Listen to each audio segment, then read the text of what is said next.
2. Buku siswa. Buku siswa adalah buku yang diperuntukkan bagi siswa yang dipergunakan sebagai panduan aktivitas pembelajaran untuk memudahkan siswa dalam menguasai kompetensi tertentu.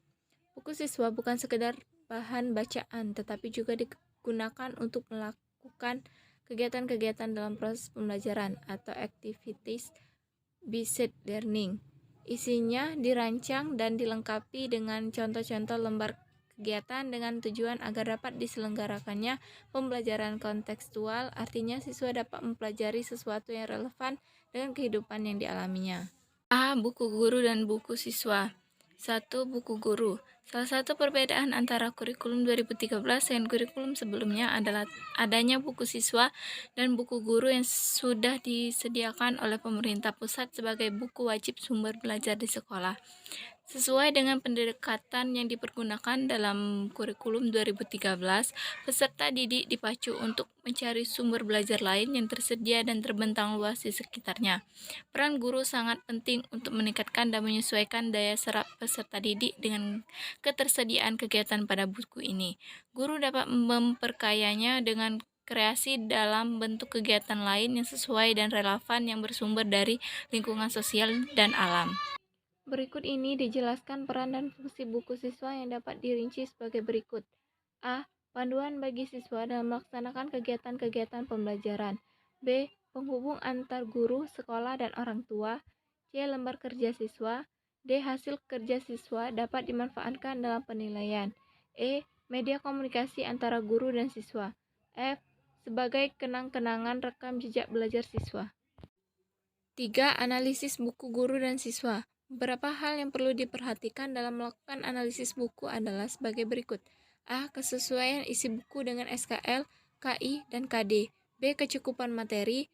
C. Kedalaman materi. D. Kebenaran materi. E. Kesesuaian pendekatan yang digunakan. F. Kesesuaian penilaian. B. Silabus. 1. Pengertian silabus. Silabus adalah rencana pembelajaran pada suatu kelompok mata pelajaran atau tema tertentu yang mencakup standar kompetensi, kompetensi dasar, materi pokok pembelajaran, kegiatan pembelajaran, indikator penilaian, alokasi waktu, dan sumber bahan alat belajar. Silabus merupakan penjabaran standar kompetensi dan kompetensi dasar ke dalam materi pokok pembelajaran, kegiatan pembelajaran, dan indikator pencapaian kompetensi untuk penilaian. Silabus merupakan seperangkat rencana dan pengaturan tentang kegiatan pembelajaran, pengelolaan kelas, dan penilaian hasil belajar.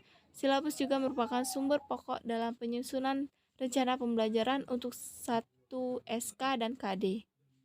2. Langkah-langkah penyusunan silabus. Sebagaimana telah dikemukakan dalam uraian sebelumnya, silabus adalah rencana pembelajaran pada suatu dan atau kelompok mata pelajaran, tema tertentu yang mencakup standar kompetensi, kompetensi dasar, materi pokok pembelajaran, indikator, penilaian, alokasi waktu, dan sumber bahan alat belajar. Silabus merupakan penjabaran standar kompetensi dan kompetensi dasar ke dalam materi pokok pembelajaran, kegiatan pembelajaran, dan indikator pencapaian kompetensi untuk penilaian.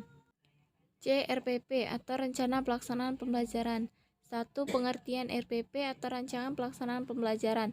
Rencana Pelaksanaan Pembelajaran adalah rencana yang menggambarkan prosedur dan pengorganisasian pembelajaran untuk mencapai satu kompetensi dasar yang ditetapkan dalam standar isi dan dijabarkan dalam silabus.